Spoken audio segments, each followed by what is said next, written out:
Welcome to a brand new edition of Come On You Reds, the Toronto FC podcast. At least two more games to go. And Wednesday night, Pacific FC, a significant one as Toronto FC goes on to take on the CPL club in the semifinal of the Canadian Championship. Gareth Wheeler with you, and so is my good buddy Terry Dunfield, TFC legend or legend, whichever one you want to refer to him as. What's going on, Dunfield? Good to see you. Good to see you too. How's before we get after it? How's dad life? Give us an update. Well, I got the dad bod, the dad jokes, and I'm really settling in that completely, absolutely exhausted 24 hours a day. I've hit that stage of fatherhood right now. Pretty tired.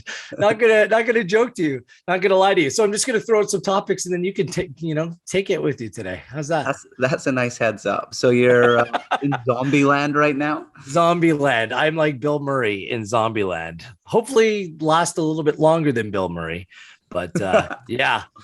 I was jealous to see that you were with Toronto FC down in Atlanta on the weekend, Terry. I hear there was some academy business at play down there, as well as the first team in action. Yeah, it was an incredible 24 hours. And for North American soccer culture, this is the direction we've got to go into or move towards, sorry. And I know in South America, if Boca are playing River Plate, the morning of that game, the reserves will play the day before, the academy teams play against each other. And then Sunday afternoon, you'll have the big Boca River Derby. And I think that's huge from a culture standpoint. It was massive. So Saturday morning down in Atlanta at one of the best training grounds on the circuit, our 15s and 17s played against Atlanta. And then afterwards was able to stay down and come back with the team, watch the first team play. Very cool. And football and culture, just to kind of, in terms of the setup, the organization, I think you're onto something there. But Atlanta just continues to be one of the top places to go see a game in North America. It's funny. You saw the NFL game, the Falcons play there on Sunday, and there's nowhere near the atmosphere, nowhere near the crowd for an NFL football game as there is for an MLS game, which is kind of wild to say in the United States. It was, it's funny you say that. So somehow I wangled myself into the visiting away box for ownership and presidents and GMs, kind of where Bill, Ali, or Larry might hang if they came down to watch Atlanta play. So, whoa, yeah, baller! No, massive shout out to our ops legend. No, it was big. It was bigger than my apartment. And as soon as I got in there, the first thing I wanted to do was just tell the world where I am. But I tried to play it cool. I'm the king of the world. Seriously, and I had my own concierge. It was incredible. Whoa! And I was asking him, I said, is there anything the soccer world can take from the NFL world when the Falcons play? How different is the match day experience? And he said the same thing. He said, Atlanta United run Kings. They've filled the stadium more than the Falcons have. The match day experience of the football culture and the fans is, I'd rather go to that game. And the other thing he said, but who rules king down here is the college team. They fill that stadium every time they play. So I thought that was interesting. Crazy. Jack Collison, former Wales international, one of the coaches within the Atlanta Academy as well. I didn't bump into him down there. Top player. I remember him. I think he had, was it knee or back problems? Had to retire early. A number of different issues. Yeah, he's still a very young coach like yourself, Terry. Two faces that I'm sure we'll see at the top level going toe to toe in the not so distant future. We're going to not specifically speak to the Atlanta game because it's been a while since we've been able to get together and just talk about what's going on at the club. And the one theme that's kind of rung true over recent weeks is a lot of young players getting a look in the team. That's what happens when your playoff hopes diminish, a little bit too prematurely. We all understand why. So it's given a lot of young players some valuable playing time. I think it's given the evaluators at the club some extensive time to look at them as well. So I want to get into that. Also, it's kind of been crunch time and prove yourself all over again for some of Toronto FC's big dogs, the designated players going out and trying to show how they may fit in the team going forward. So a little young, a little older, I think it's worthwhile kind of evaluating what we've seen over recent weeks is TFC have come away with a series of draws and draws against good teams, like teams that are fighting for playoff spots, like Atlanta, Philadelphia, Montreal. These were all critical must-win games for all three teams. And I think on the balance of it, Terry, TFC's been competitive. They've trusted their shape. They've looked much more well organized. And even with so many different players coming into the team playing various roles, I think there's absolutely been a positive finish or finale towards the end of the season, with the final game of the season coming up on the weekend against DC United. I couldn't agree more, Wheels. I'd say it was total domination against Montreal. Montreal were hanging on for a point. Or hanging on for those 3 points. We got exactly what we deserved, that Altidore free kick. And if you look at expected goals, opportunities created, what maybe we've conceded, I'd say on the balance of play, mostly since Javier's been here, we deserve more. And the performances have been good. The rosters, for the most part, is a little bit healthier.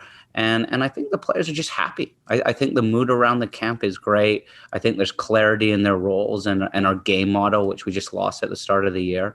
And it's leading to consistent performances too. I think in each moment of the game, the guys are now on the same page. And same against Philly. The frustrating part, and maybe this is a quick segue to Atlanta, is just the goals that we're conceding are tough. They're and that's an understatement. And they're not typical ones either, right? Like what happened to Q on the weekend. That's not Q. Like that does, he's one of the top goalkeepers when the ball's at his feet, and the same thing happened to Alex, like the game before.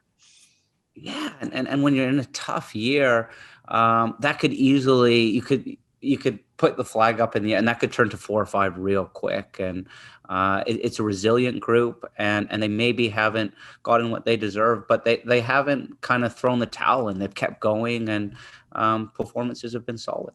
So let's talk about some of those performances, because I think a lot of the young players have started to catch the eye. Because this has really been an experienced team over the years, a club that's relied upon their leaders, the players that have got them there before, to take them through some difficult times and go on and achieve some incredible success. But now I think there's a natural evolution. It's kind of interesting. One of the Canadian Premier League coaches told me this, like in Tommy Wheeldon Jr. of Cavalry, he told me that in a salary cap league, like you really need to rotate your squad and bring in young players and change things up every 2 to 3 years. Like it's very difficult to keep your team together. Now, Major League Soccer, the salary cap's a little bit higher, but I still think that rings true, that you need to be able to bring through young players. There needs to be positive change just naturally the way that contracts are constructed. This has nothing to do with the abilities of the actual players, but it's just, when players go on and achieve something, they're naturally going to want more, and it makes it more difficult to fit all the pieces in under the salary cap. But now what you're seeing is, I believe, is ready-made or just about ready-made options, young Canadian players who are ready to step up, like other young Canadians have. Jonathan Osorio and others have stepped into this team and played a real role. So I think it's worthwhile, one, to get a comment on that, Terry, and two, go through some of these names and what they have done to kind of impress you or make an impression on you over this last month or so. Does that work for you? Yeah, I'd love that. I think that's awesome. I think it's kind of a bit of a Rubik cube here. It's a tricky one. Rubik's cube. Yeah, Rubik's. Why did I go with Rubik? I don't even know what Rubik's means. And by the way, anyone under the age of 20 watching this podcast have no idea what you're talking about. Oh, really? So this is a tricky one for us. And like if we jump into Osorio's, how his development has played out, it probably took him 2-3 years to really, from making his debut, to really find his form and cement himself in the 11. And even in that year, when we had a couple, maybe 2016, was it 2016 where we got to the final and we didn't get over the line? I remember Will Johnson even came into the lineup in the playoffs. And Oh, so wasn't playing. I also, actually did it. I did an event with him, Terry. It's funny you bring this up. I did an event with him last week, and we had a conversation about that. He said that was the most rewarding stage of my career, not playing on a regular basis, having to grind it out and go on and prove myself. So I think it's a good point that where you're kind of going here. yeah, and I think that attests to his mindset. He easily could have looked for a loan spell or a way out or moaned to his agent. And you know what? He got after it. He got better every day in training and eventually established himself into the 11, and then had that massive year in 2018 where he added goals and assists to his game. And he's now making $1 million a year. And he's one of your first names on the team sheet and a real leader for Canada. And is hopefully going to bring us a guitar. So, I think it takes time for young players is where I'm getting at this. And there's got to be a starting point. You've almost got to throw them in at the deep end at the right time. And it's tough. The circumstances were tough in Atlanta when you bring 5 or 6 into the team at once. In a perfect world, it's 1 or 2 that come into a stable team with experienced pros around them. But I'm just going to kind of nail that point home. It's time and trust, and there's got to be a real plan that, you know what, these are our guys, and we're going to build around these young players. And I thought in Atlanta that was a massive step forward, that they're you know what, there's something there. We can trust these young guys. And can we throw them all in and expect to win the league? Probably not just yet, but in front of 40,000 people against a team chasing the playoffs, an informed Atlanta team, these guys held their own. Did they dominate the game? No, but it's a great starting point. If we can grow from there, maybe we've got a chance. And at Toronto FC, it's difficult because our fan base has, and rightly so, expectations up here. We don't have time for a rebuild. And, and that's going to mean signing top players like Pozuelo and Michael and Defoe and Josie Altidore, Celteldo. All these guys are going to come in. And then you've got our top 10 players of Mavinga, Omar Gonzalez now. So it's difficult to slot everybody in, but we've got to find a way if we really want to bring through these kids, because these kids in the Academy League are crushing it. Toronto FC now, the word on the street is we're a top 3 academy. And you might say, oh, that's bias from Terry. We roll into Atlanta. We've got respect. Wherever we go, we're one of the best academies. We're in the conversation now with Dallas. But there's got to be an end game for these kids. And what we saw on Saturday against Atlanta, Wheels, is there's something there. And this is the first time that I've seen the kids come through and I'm okay, here we go. This time of transformation could come at a very good time for some of these young players as well, just in terms of where they are, in terms of their development and what kind of role you're going to play. And to your point, yeah, you're going to rely on your big dogs when you're TFC. You always will. But even the top clubs in this league have that pathway and are bringing through young players naturally within the team setup who are playing a role. Like New England's off to a season. I know there'll be there's some debate out there. What's the best season in MLS history? We're still going to go TFC 2017. I mean, that team was just unbelievable for me. But the team this year is very good. And guess what? A young Canadian who was brought through the draft in Tajon Buchanan is second, third, fourth best player on that team. Take your pick. I mean, they have 4 studs, but there's going to be room for young players to come through. And maybe we'll start our TFC player conversation with the player with the most hype, because it's Jaquil Marshall-Rutty. I think fans, like whether you're a TFC fan or otherwise, we want to see this kid play. He's only 17. He's starting to grow into his body. He's starting to grow comfortable. He's part of the Guardian Top 60 Next Generation list. And so far, the word that comes to mind whenever I see him on the field, playing different roles, by the way, play like right fullback, right attacking role, is just smooth. He is just a smooth operator out there. And no matter what role he plays, it seems like nothing phases him. He makes good decisions. He hits the ball. His distribution is with purpose. I'm so excited about what I've seen because I need to pinch myself and say, oh yeah, he's just 17 years of age. Just 17. And it's been a really difficult year on the development side for these young guys, just before we get into Jack Wheels, because of our second team hasn't been close to our first team. They were in Arizona for a little bit. Then they joined up with the first team. Then they came back to BMO training ground. Jaquil's with the first team. So he's not getting a ton of regular games if he's not playing for the first team, just due to the side effects of the pandemic. So I think he's just lost a little bit of time. But what we saw, I thought Inter Miami was the turning point for him, where you're like, wow, this guy's electric. All the attributes you just spoke about, we saw, was consistent and was reliable against Montreal, rested for Philly.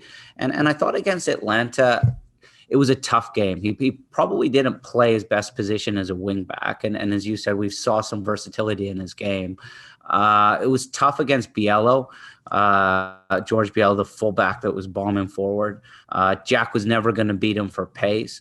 He had a couple times, once in the first half, he got in behind, put a cross in. Second half, had a little bit of space, couldn't quite carve out a shot.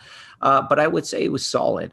And you won't come up against many attacking fullbacks like Biello. And I think he showed he could defend.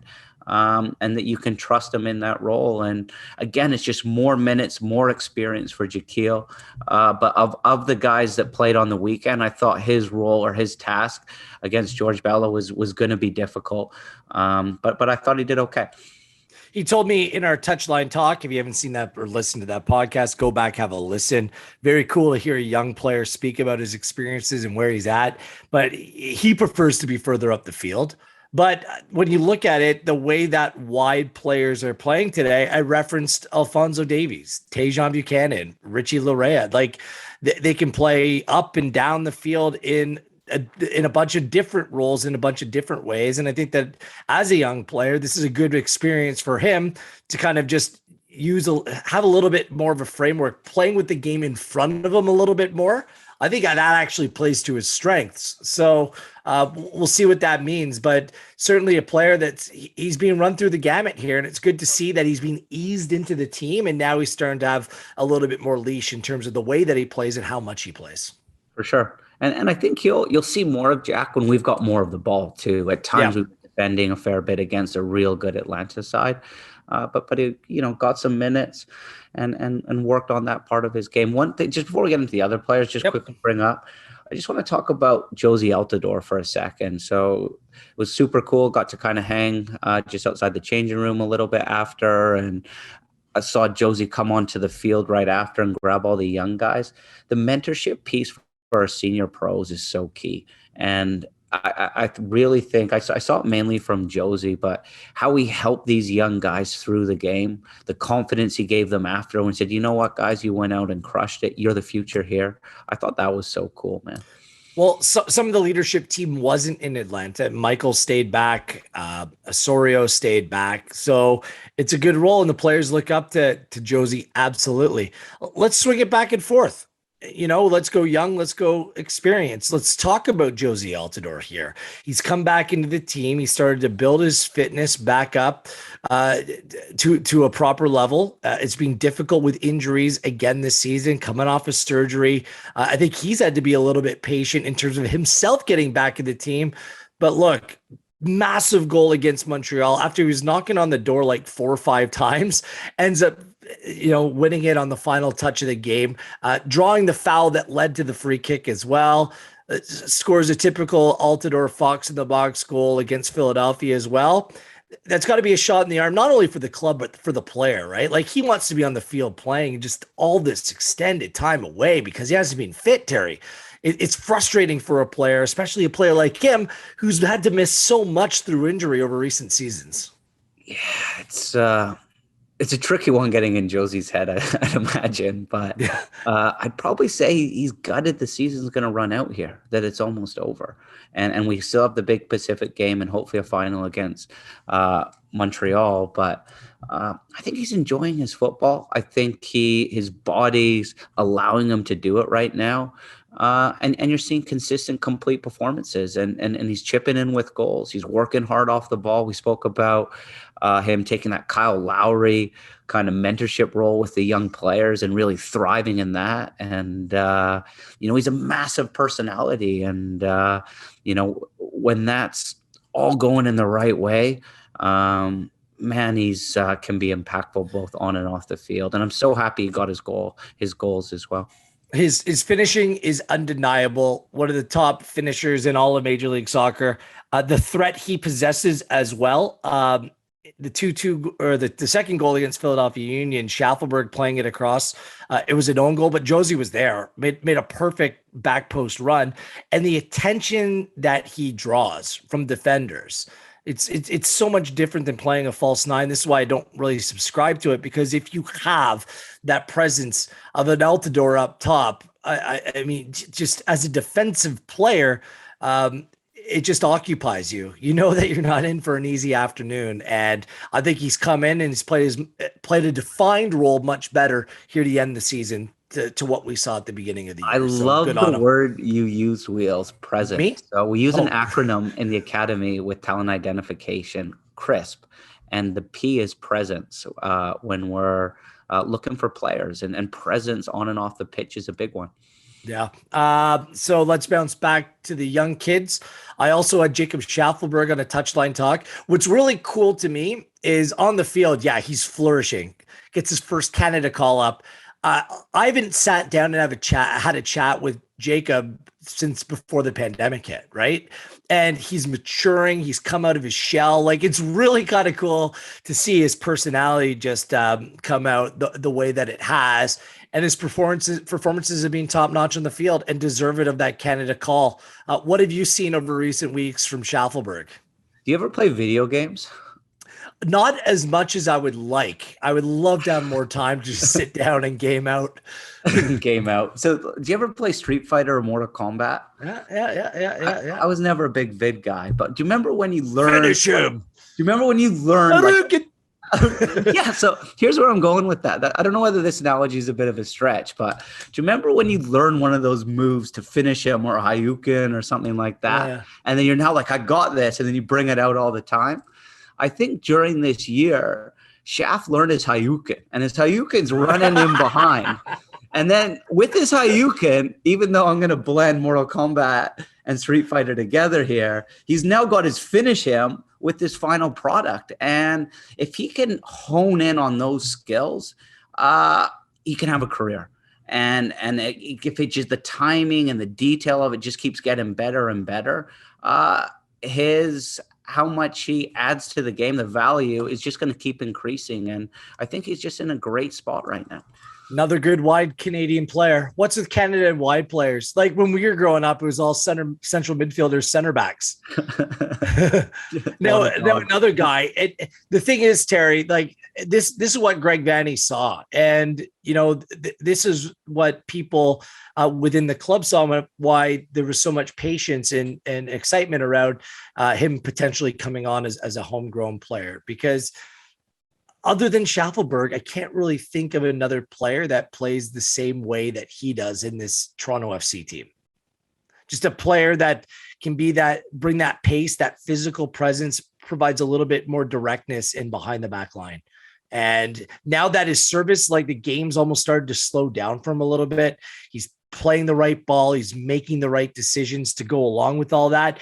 And again, another young player filling out into their body. So you're able to go up and lean on, you know, an experienced defender in Major League Soccer as well. I think it's just all coming together nicely for him. He's a top finisher too, coming off the bench when the game's a bit stretched as well, and there's space between lines, high intensity runs. He reminds me a little bit like his ceiling, maybe, just maybe, if he can add a little bit more technique, is a Diego Rossi, who's just a pain in the ass. Who's a pain in the ass to mark. And just kind of staying on the young guys, I thought Jaden Nelson, we'll get into Jules, was the pick of the bunch from an attacking side. It was the best I've actually seen him play for our first team. Let's go with Jaden Nelson, because you know him more than others. And Jaden's been in, he's been out. There hasn't been that one standout performance really until potentially last weekend. So what changed? What have you seen over the years, and what are we seeing now? I think against Atlanta, they didn't give us a ton. You'd say that they were in control for most of the game, and at times we were defending. But Jaden didn't force it. He wasn't a liability out there. He took what the game gave him, and he had to wait until the 80-plus minute for that moment of quality, that cross to Dom Dwyer that Peruzza sticks in on the on the knockdown, and that was his moment. But up until that moment, he was patient. He kept the ball. He worked his socks off defensively in transition, and was smart in our set defense. I thought he was very good on the day. Technically a good player. Yep. I'm guessing he's just kind of scratching the surface in what he can be for this club. Yeah, and that experience, that game in Atlanta, you'll leave with such a nice feeling. And when the game presents more opportunities for him, maybe a home game, you'll start to see, our fans will start to see the real Jaden Nelson, what we were so excited about in the academy, where he can smoke past players, combine, and he actually has like a quick Javinko release type shot where it's powerful and dangerous. Let's go to Noble Okello, another player that you're very familiar with. Uh, as difficult of a moment that early sending off against Montreal was, what was that, a month and a half, 2 months ago? He's bounced back from that. He spent some time on the touchline. I think he's come back a stronger player since having that difficult moment. What do you make of that? Agreed. I think Javier Perez and the staff have done a great job developing him and helping him get through that moment. I don't know for sure, but I'd imagine they would say that the sending off was tough, and it was a tough sending off, and Noble had to push that aside, and he's done exactly that. I still think his best position's in a double pivot. Do you? Yeah, I still think he needs a hand beside him. And against Atlanta, he was given the keys to the team. He was in that Michael Bradley role as just a single six. The way Atlanta set up, they were like a 5-2-3, and the free player for TFC was Noble. He had a ton of the ball, and he was really given the opportunity to pull the strings, and I thought he did okay. He didn't connect his first pass, which led to a good Atlanta opportunity. He put that aside, and I thought it was a bit safe in possession, but overall, important minutes, and I think he'll be better for that experience. He's still so intriguing to me, man. He's like a unicorn in this game. Like that combination of size and touch and length, like you just don't see it, right?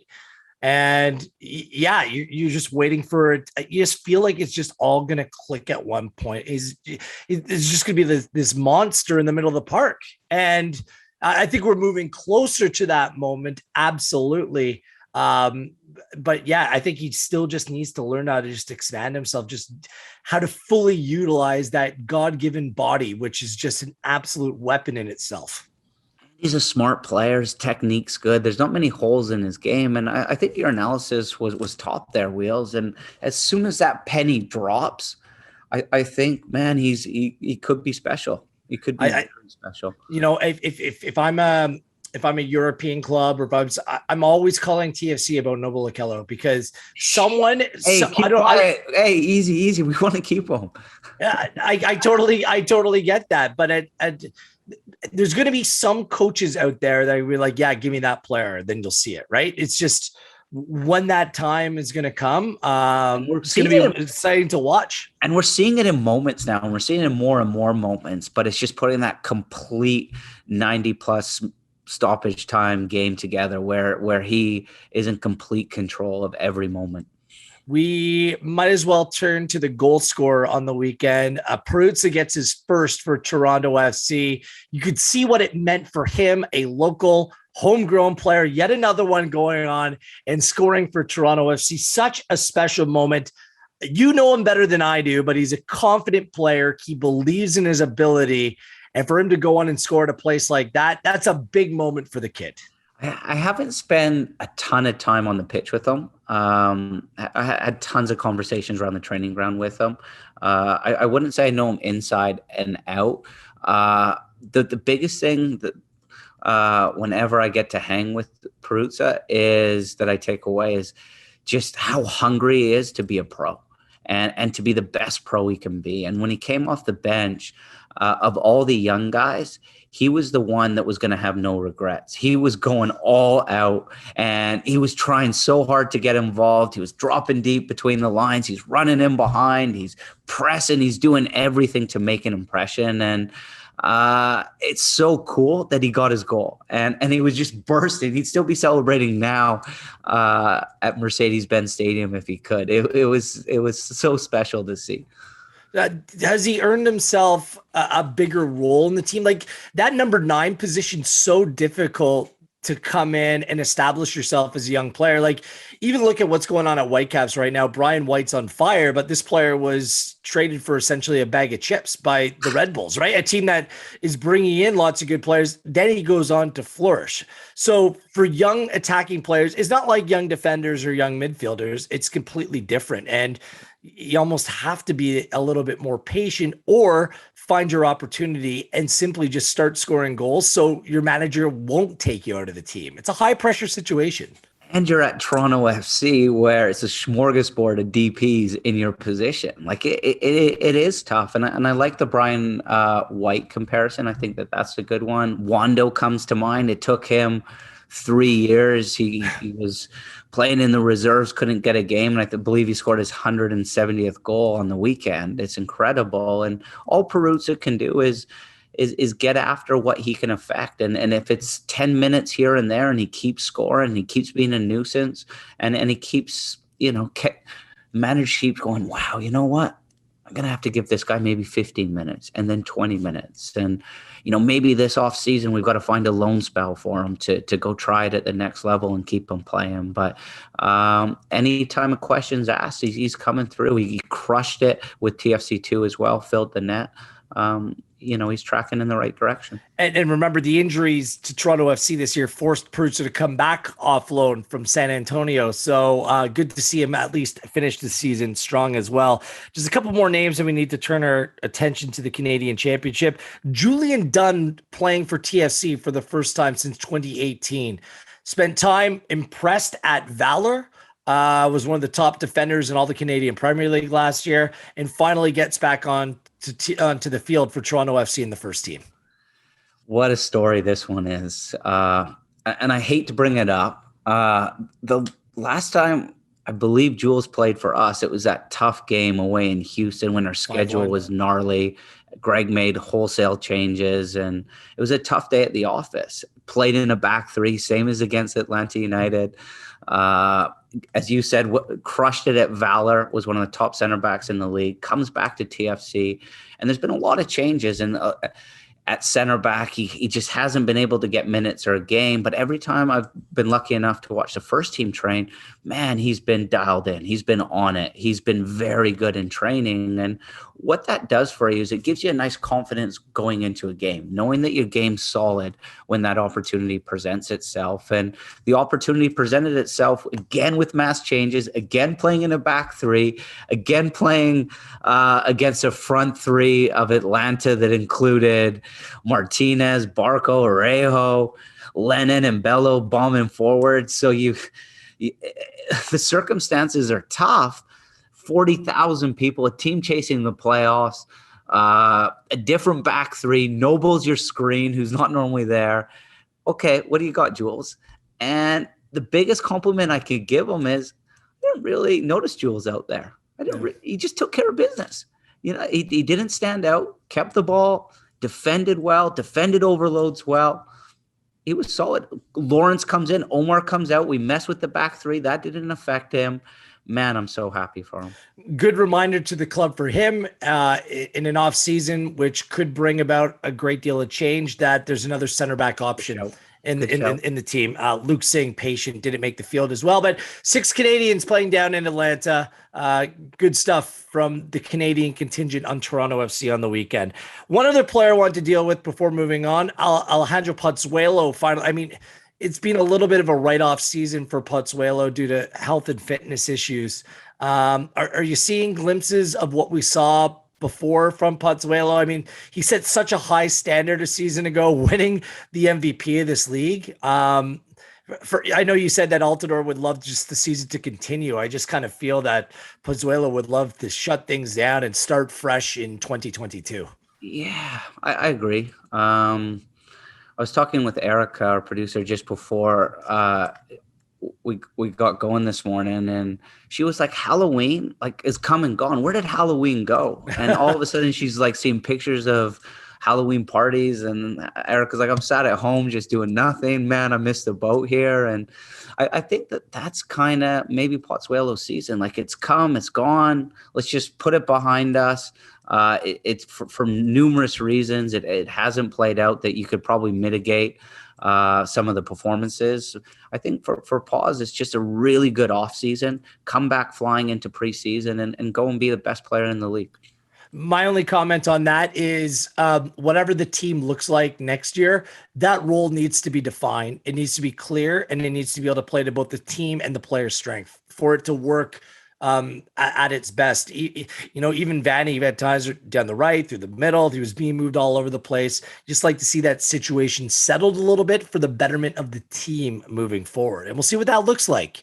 And I personally, I can see how you can use a traditional number 10 in the team and make it work, but a lot of coaches aren't using styles of play that incorporate that type of player today. It's very confusing because the player can be the most influential on the field. Bruno Fernandes is a perfect example, but the situation around that player, there needs to be structure and there needs to be substance around that player to make it work effectively.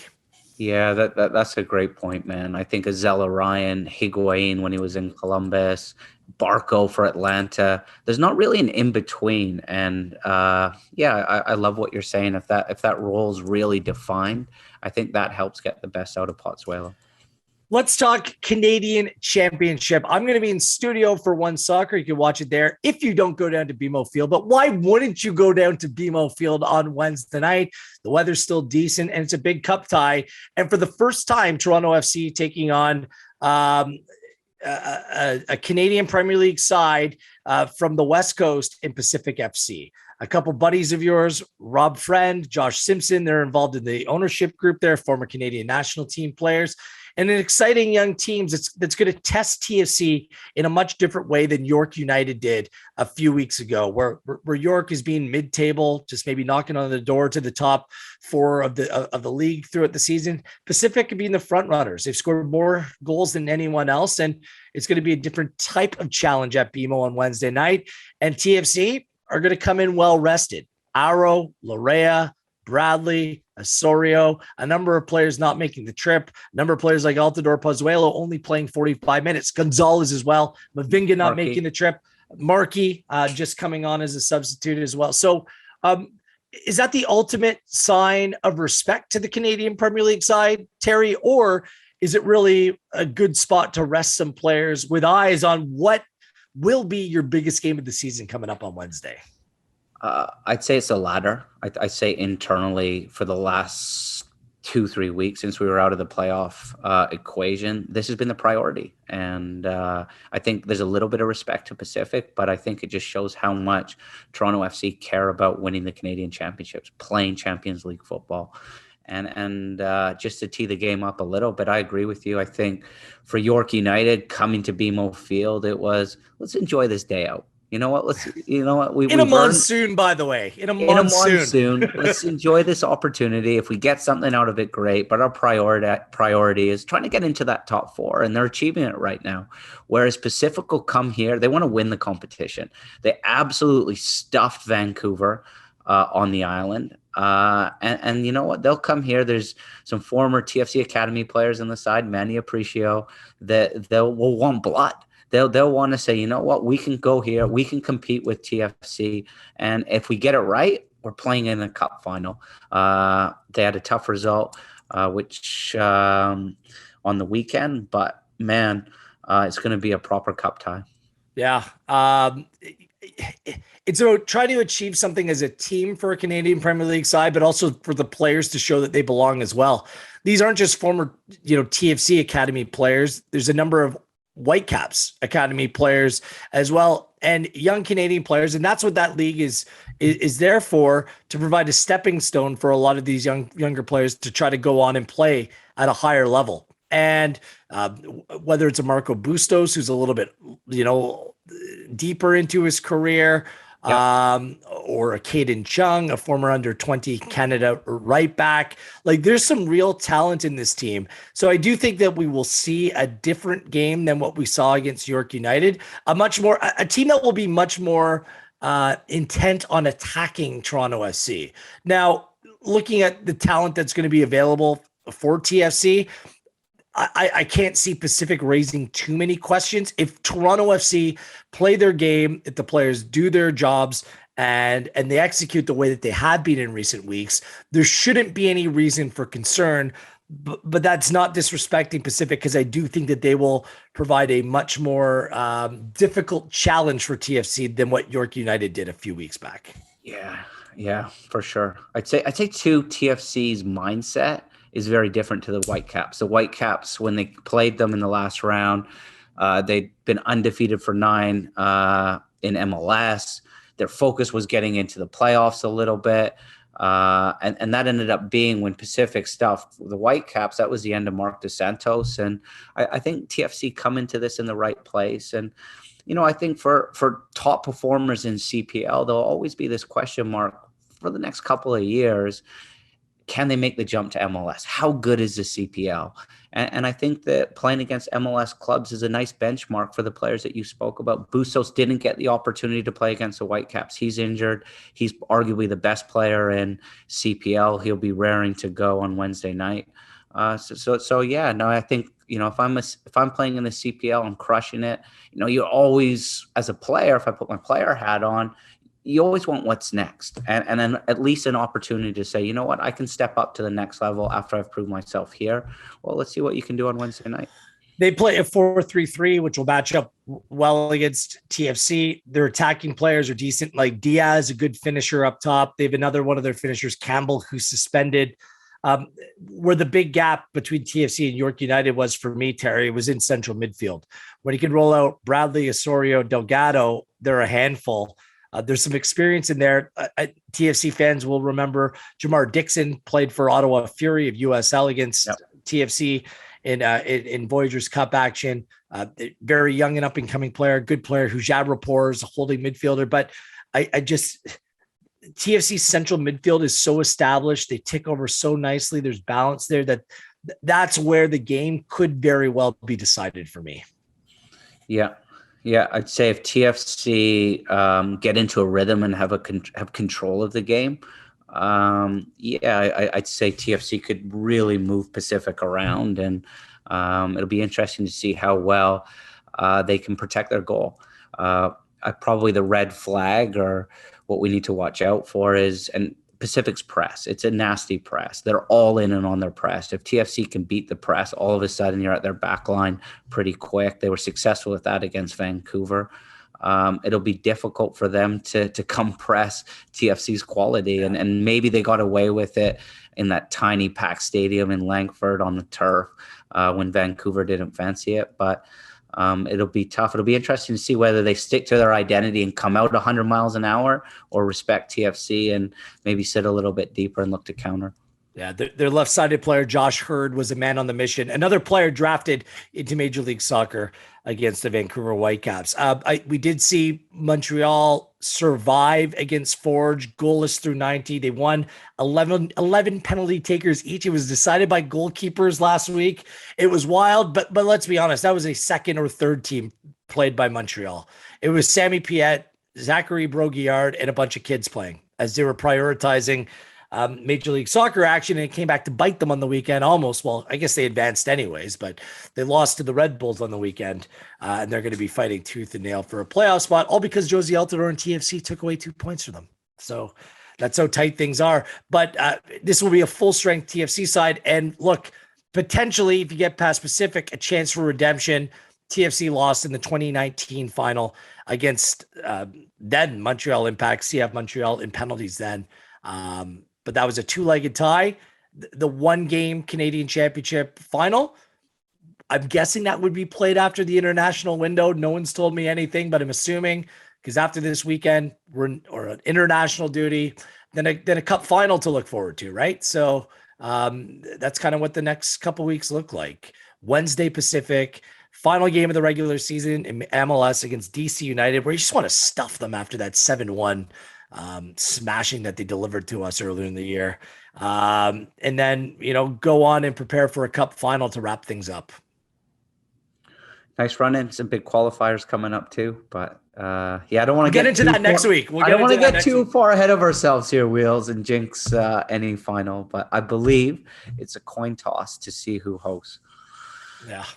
Whether it's a trip to Montreal, I'm fine with that. If it's a home game at BMO Field, I'm fine with that too. Anything else to add this week? Or are you good to go? Uh, just get your thoughts on something. So, Okay. we're headed down. We flew down Friday night to Atlanta. I'm rooming with my boss, Anthony Capitosto, Ooh, and rooming with the boss. That's always yeah. dicey to say the least. But the last like year or so, we spent a little bit more time together than normal. Some long trips together in the car in Ottawa, and man, that's so important for relationships. Just spending time together, really understanding how each other tick. So that's been cool, getting to understand Caps a little bit more. And the more time I spend with him, man, this guy knows his stuff. Former U of T coach, and it's something he just pumping his tires. Man, this guy's he's doing fantastic stuff running the academy. And on a technical side, he knows his shit stuff. But so that's kind of like painting the picture. So we get into Atlanta, and the one thing I had to do was when I got to the training ground, put my toiletry bag in my travel bag. But I was so busy like grabbing signage to put up in the hotel, taking care of last little bits and video to, so the players, when they get on the plane, have like a look and feel of Atlanta under 19. So they know what they're coming up against, putting that together and everything. Anyway, we get to the hotel. It's now like 11 o'clock at night. And I'm like, dang, Wheels, I don't have my toiletries. And we're just settling in. And what we do with the kids, which is kind of cool, so they get some sleep. We take the phones away from them so they have a good night's sleep, and then we give them back to them at breakfast so they're not messing around. So I go around, pick up all the phones. I go down to reception and say, hey, do you have a spare toothbrush? They're like, yeah, no problem. Give me a toothbrush. There's no toothpaste. Right. So I come back to the room. Caps is pretty much asleep in bed. So what do I do here? Do I wake him up and be like, hey, man, can I have some of your toothpaste? Do you just go into his toiletry bag, snake some toothpaste off him? Like, is it weird using someone else's toothpaste? And we're not quite on the level. No. It's like, how not do I weird. Deal with this? It's not weird using someone else's toothpaste. The only time that you need to, if it's on the counter, go ahead. That's fine. It's fair game. It was in the bag, though. It was in his bag. Yeah, you cannot go through another human being's toiletry bag without permission. You'll know what might be in there. There might be something that you just do not want to see. So anyway, I bottled it and I went with the old just water and tooth. Oh God! So I hadn't brushed my teeth until like Sunday. Like, hey guys, you just Dude, really want to go to get this game today. So the only one that was dying through this process was me because I had my mask on all week. You just gotta ask him. You just gotta ask him like when he wakes up. Then you're just like, "Hey, Caps, can I borrow your toothpaste?" But then am I like taking his germs? Am I taking his germs? No, because the toothpaste touches his toothbrush. No, I'm not that much of a germaphobe, but I have no problem sharing actual toothpaste, sharing toothbrushes. That's a different story. Hence, this is why you should never room with your boss. Bonding out in a car ride, okay. I don't need to be brushing my teeth beside my superior. There's no chance. No chance. And then if one person snores and you can write a book on that. Terry's roommates over the years. I'm sure it would be a New York Times bestseller. Maybe we do a top 5 next week. Okay. Yeah. Let's bring back the high five. It's international break before we take off and go to Edmonton. We'll see you on Wednesday night, TFC Pacific, Saturday, TFC DC United, as we round out what's been a very difficult season. Thanks, Terry. Good stuff. Thank you, Erica, our producer as well, and wheels up to all of you out there. This has been Come On You Reds.